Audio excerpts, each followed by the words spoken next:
All right. Yes, so hello everyone, and welcome to the next episode of the Project Rigor Meditation School. And today, our guest speaker is Lauren from the Netherlands, who is the founder of Samavira Meditation. And today, she will share her journey, and I will also ask some questions. And at the end of the session, we will also have a short embodied meditation session. So, yes, hello, Lauren. Hi. Thank you for having me. So my first question is, how did your meditation journey started? Can you share a bit more? Of course, of course. And I'll try and keep it short. There's so many things I could say.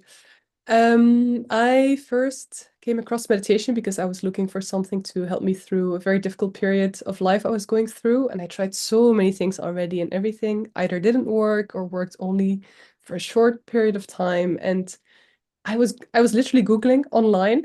I think I was Googling something along the lines of maybe mindfulness, or I don't remember exactly. And I came across an online course in meditation. And at that time, I'd heard of meditation, but I didn't know exactly what it was. It wasn't as known as it is now yet.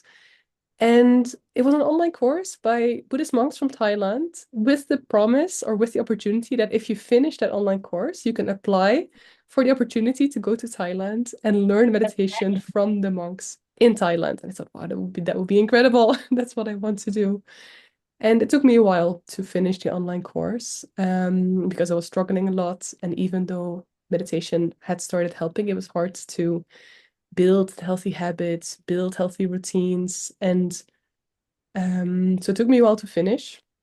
But when I did, I applied for the opportunity to go and I was accepted. And I went to Thailand the first time. This is like, I think 10 years ago, almost, yeah, almost literally 10 years ago now. And I spent several days with the monks and I learned so much from them, not only about meditation, but also about life, also about myself. And it was honestly an incredible experience. It was, on one hand, incredible in a positive sense. And on the other hand, it was very, very difficult because a lot of things came up. It was very challenging, very emotional.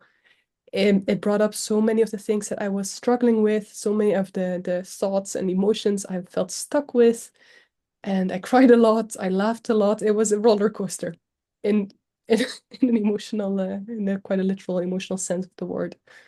But what it did show me most of all is that meditation is so tremendously powerful if used in a way, if you practice in a way that suits you as a person, because we're all different, of course. There's no one size fits all in meditation. And I thought, wow, I believe this is what I've been looking for, and I believe this is what can help me deal with some challenges and in a sense, learn to go through life in a lighter way. So that's how this whole journey started. Okay, it's very interesting. And now you're the founder of Samavira Meditation, that is impact-driven startup in mental health and well-being sector. And how did this transition happen from leading meditation sessions to starting a brand that is also preparing others as meditation teachers? Great question, because it was not a plan I ever had. It was not something I decided to do. It was more something that came step by step, if you get what I mean. After I went to Thailand the first time, I was invited to come back and train with the Buddhist monks to become a certified meditation teacher, which I know you know all about as well. And at that time, I was thinking of organizing retreats. I didn't have a plan yet, but I thought, okay, meditation, it's always great. It helped me so much already by then. So after becoming a certified meditation teacher, I started organizing some retreats, but also some guided meditation sessions. Then people started asking me more and more questions. I said, oh, maybe I'll do a workshop, explain a little bit more about the theory, a bit more about the techniques, like a bit more teaching instead of guiding only. And one thing led to another, led to another. In the end, I ended up developing a meditation course, like an 8-week course to learn how to meditate for yourself, to learn different meditation techniques, and learn how to personalize, as I call it now, your meditation practice. Because as I said before, we're all different, and also meditation does not work the same way for everyone. So I believe it's very important that everyone experiments with different techniques and way of meditating to see, okay, what fits best for me, what works best for me, what's most effective, what do I enjoy the most? Because I think to build a sustainable habit, it's important that you enjoy what you're doing. Otherwise, it's really, really difficult, and it is already difficult without. So I developed a course. then people asked if we also have something for them to become meditation teachers as well. So as I said, one thing led to another. Developed a meditation teacher training, a corporate wellness program. Now we also run a meditation community, and so many things that we're developing and that we're looking into. And this is really a journey of the past years, of course. And now we're indeed an international meditation brand. We have students and teachers literally all over the world, and it's just it's difficult to put into words the feeling of when people finish a training or finish or join a session with us and the sharings afterwards in terms of what meditation helps them with and how nice it is for them to be part of a group of other meditators and of course talking about meditation but also about life because in the end we all meditate to get better at life, right? I mean, I don't think there's anyone who says I want to be an amazing meditator. That's my life goal. Everyone says, okay, I want to learn meditation because I'm dealing with this, I'm struggling with that. And it's just, yeah, it's it feels like such an honor almost, I would say, to do this work. So I decided to actually quit my job and focus on this full time. So now I'm, yeah, a full-time meditation teacher, including everything behind the scenes, of course. There's a lot of other things that come with running an organization, but yeah, I'm so happy. And we're still evolving, developing new things to support people with meditation in different ways. Yeah. That's very inspiring. And what are your tips to personalize meditation for someone who is maybe just starting to meditate, or they struggle with a lot of thoughts while they meditate, or they just can't seem to find maybe the right technique? I love that question. That's definitely one of my favorite topics to talk about because I think it's so important and almost no meditation teacher or meditation style or method talks about this. But it's actually the case that we all have the same senses, of course, right? But some people are a bit more visual, some other people a bit more auditory, some people are a bit more physical, kinesthetic. And the meditation techniques actually correspond with the senses as well. Some meditation techniques are a bit more visual focused. And generally, what we found is that it's then a bit easier for people who are also strongly visual to use the more visual based techniques, and vice versa. Same for auditory, same for kinesthetic.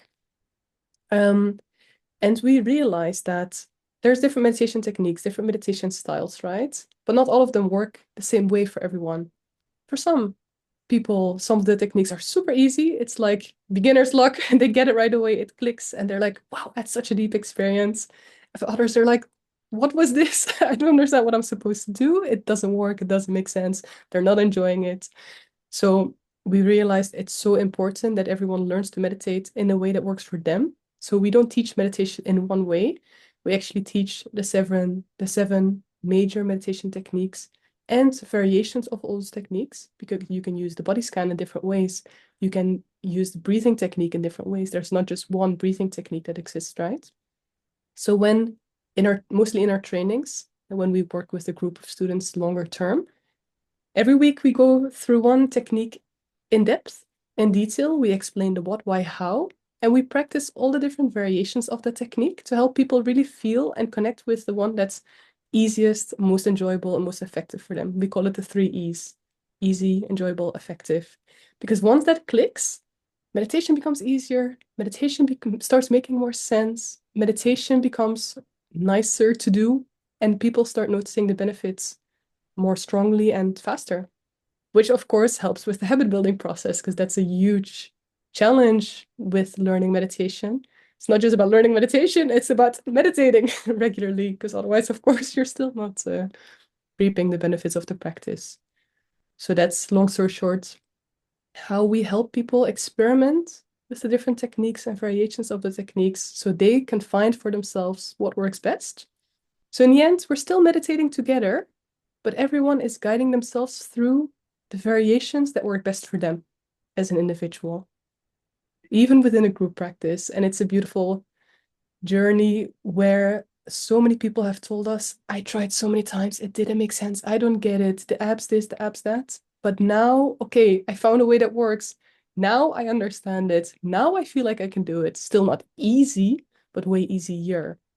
And that also gives people the motivation to continue practicing, because too many people fall out because they think, this is so difficult, it takes too long, I cannot stop thinking, I'm doing it wrong. But none of that is true. It's most of the cases it just means that people are meditating in a way that doesn't fit for them. And then yeah, you have to try very hard, but it will never feel like it's fully fitting. And it's such a shame because those people are missing out of the benefits of the practice. Mhm. Yeah. Okay. Also, one of the techniques that you are teaching is embodied meditation technique. Can you share a bit more about that? Of course, of course. And this is I would almost say the signature technique or the main technique that I learned in a monastery from the Buddhist monks in Thailand. It's called the centering technique. Um, and I found this to be quite different from how most other meditation methods or meditation styles teach meditation. Because with the centering technique, you really actively involve the body into the practice. You really focus on the mind-body connection. I think that's super important. I mean, science has proven how powerful this is, right? It's no longer something we believe, but it's something we now know. So with the centering technique, we really focus on guiding the mind inside the body, towards the center of the body, which is located inside your belly, just above your belly button. It's about 2 fingers width, like that, above your belly button, inside the belly, like in the middle of your body, literally, for everyone's body type and body composition. And the moment I learned the centering technique, and also most of the times when I teach the centering technique in the workshops, the master classes, the meditation challenges, the courses, everything we do, even long-term meditators, I've had many students who'd been meditating much longer than me at the time because they were much older or whatever reason. And so many times have they told me, wow, Lauren, I've never heard of this, first of all. And secondly, now that I added it onto my existing practice, I feel that I can go so much deeper. And I also realized that this is the missing link or the missing piece or, yeah, a missing layer of depth that a lot of people never heard about. So we decided to really,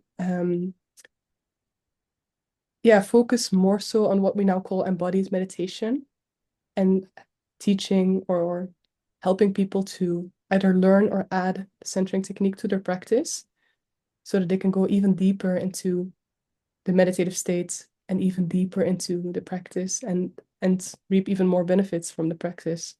So that's in short what we call embodied meditation. Yeah, and really actively involving the body.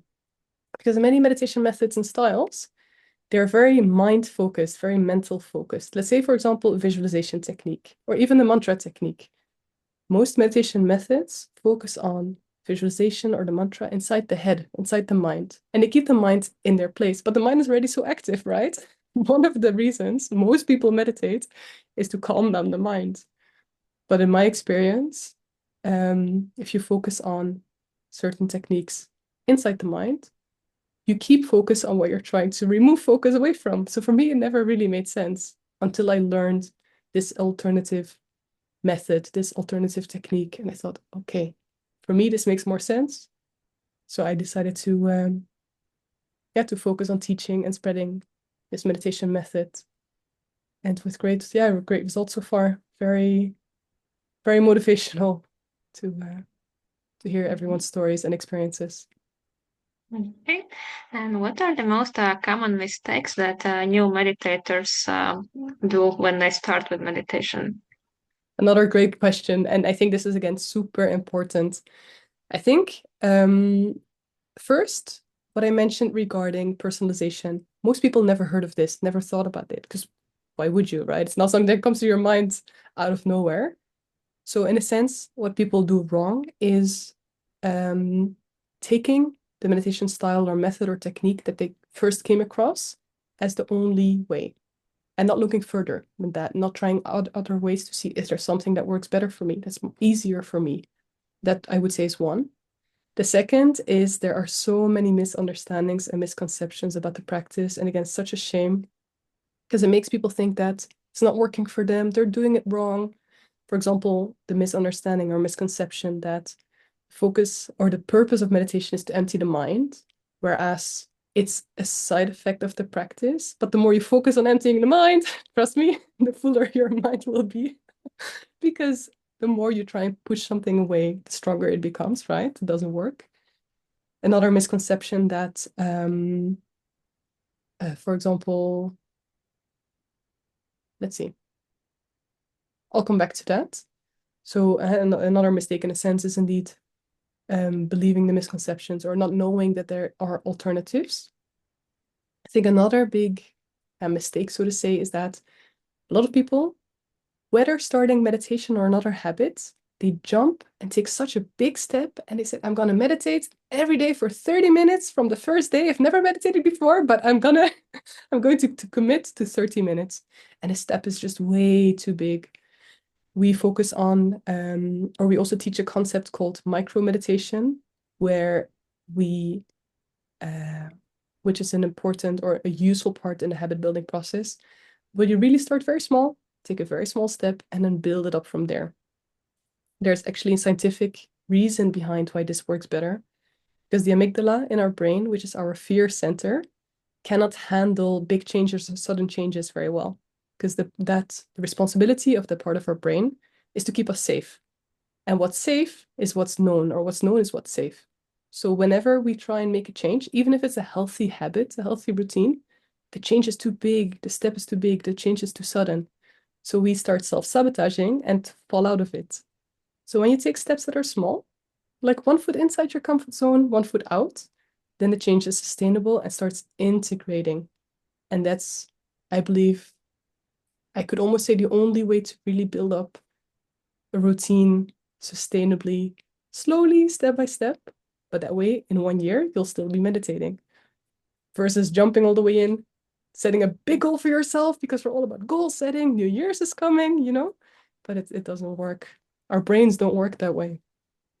There's many more, I would say, misunderstandings and mistakes, but I think those might be the main three that we see in our work. Okay.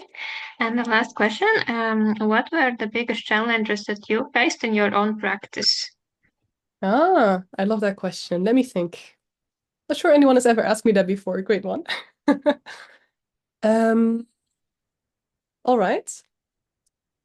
I think one of the biggest challenges in my own practice is finding my place as a meditator while also being a meditation teacher. Because there have been phases where life was difficult, stress, whatever was going on in my life, which affected my meditation practice. In those moments, we need our meditation practice the most, but in those moments, it's most difficult because it's very confrontational in those moments. But because I was also a meditation teacher, I felt so self-conscious. I felt so hypocrite at times that I started either forcing myself to sit down, but that meditation is not the same, of course, when you're forcing yourself. And nothing is the same in general when you're forcing yourself. Other times I let myself be and took it easier with my practice, but then I felt bad and guilty because I'm supposed to be the example. I'm supposed to be perfect all the time because otherwise, who am I to be a meditation teacher? I went through lots of phases up and down to find my place as a meditator within my place as a meditation teacher. And I feel like I have a much healthier balance now, which includes being open about my struggles with my own practice too, like within our community. And I can see that our community members appreciate that so much. Our meditation teachers appreciate that so much because I'm not the only one. I know that now. And yeah, that's been a journey for me and still working on it, but already more balanced than before. Yeah. Okay. If someone else wants to ask a question, then please. Yes. And yeah, if someone has more questions, and also it's possible to write in the chat. And I think we can now move to meditation, perhaps. Yeah. All right, of course. All right, let's get ready for a brief guided meditation. So as always, let's start by making ourselves comfortable, whatever that looks like for you today. You can sit on a chair with your feet flat on the floor, or you can sit cross-legged, however comfortable. You can close your eyes whenever you feel ready. And I always start by tilting your hips a little bit forward, so that it's easier to keep your back straight your neck straight, your chin slightly down. Let's roll our shoulders backwards, letting them drop.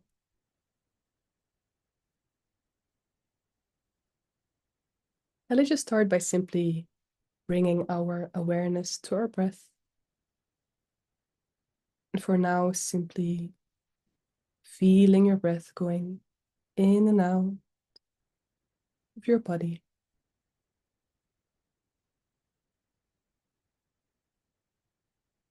Also feeling your breath going in and out of your belly. If it's easier for you, you can place one hand on your belly, one hand on your chest. Let's see if it's possible with every breath in to feel your belly expand, become bigger.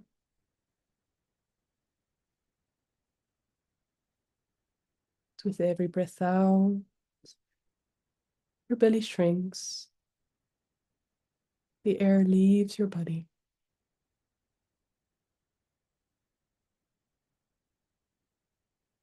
Just repeat this cycle a few more times for yourself at your own pace, your own natural rhythm.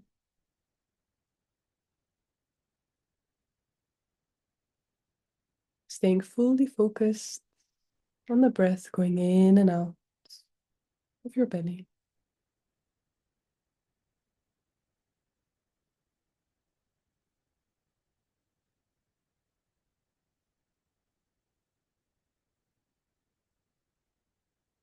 And whenever you're ready, I invite you to start bringing your awareness to your head. We'll do a short body scan, starting from the top of your head, going all the way down to the tips of your toes. With every breath out, see if you're able to relax all parts of your body one by one. You just follow along with me. Let's take a deep breath in through the nose. And while breathing out, relaxing your head, your face, your neck, your throat. Take another deep breath in. And out, relaxing your shoulders, your arms, hands and fingers. Take another deep breath in. And out, relaxing your back, your belly.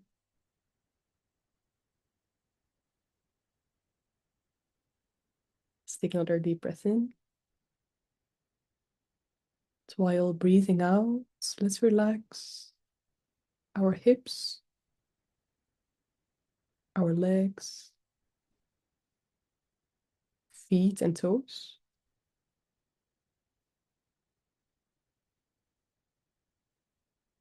And just see if there's any other part of your body that needs a bit more attention, a bit more relaxation. Simply try to breathe into the part of your body.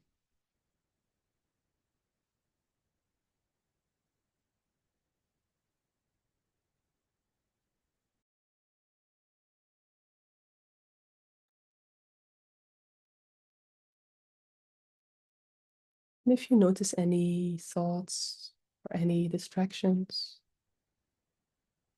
you could try to let them float by like clouds in the sky. And then just bringing your attention back to your breath and to your body.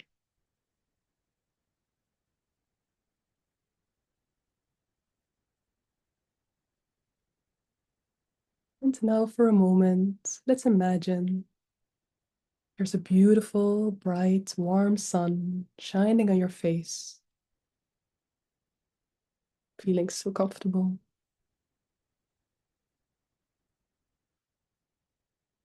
And imagine you swallow the sun till deep inside your belly.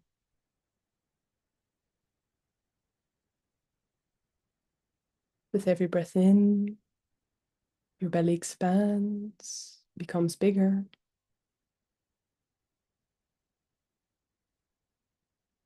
With every breath out, your belly shrinks, and the sun also becomes small.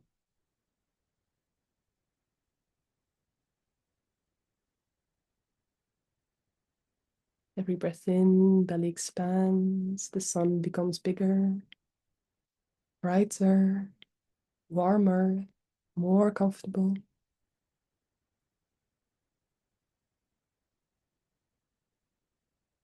And keep repeating this cycle for yourself at your own pace, your own rhythm.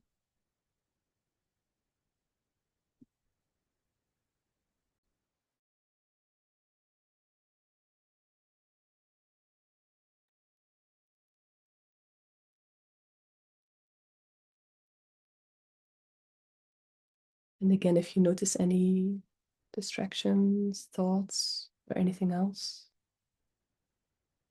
let them float by and come back to the sun inside your belly.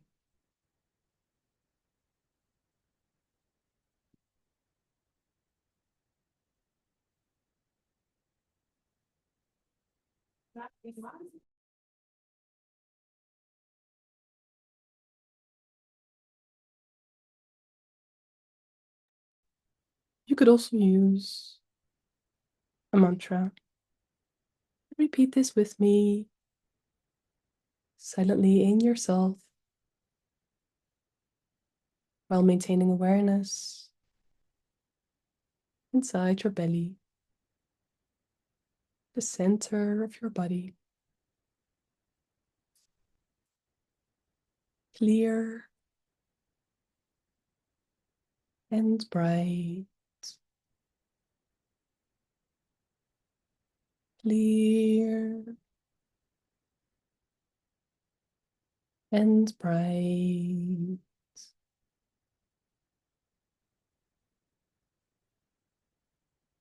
Clear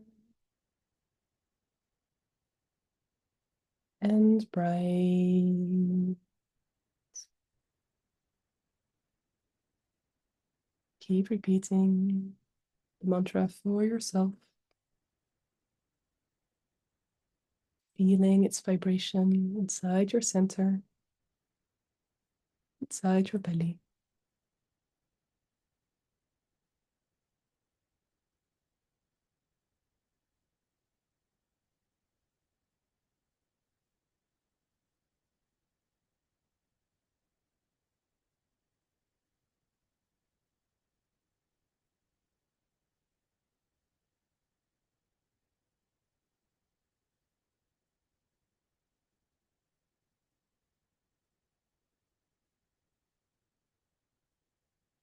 And now, very gently and slowly, let's start bringing our awareness back to the surface and bring your awareness back to the space around you. Notice any sounds around you. Take a deep breath in. Wake your body up. You can gently wiggle your fingers, your toes, your neck, while staying connected to your inner center, your center of strength within you. You can slowly, gently open your eyes.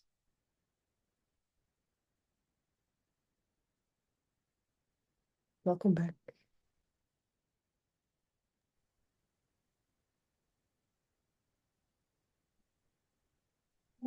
Thank you. Of course. You're welcome.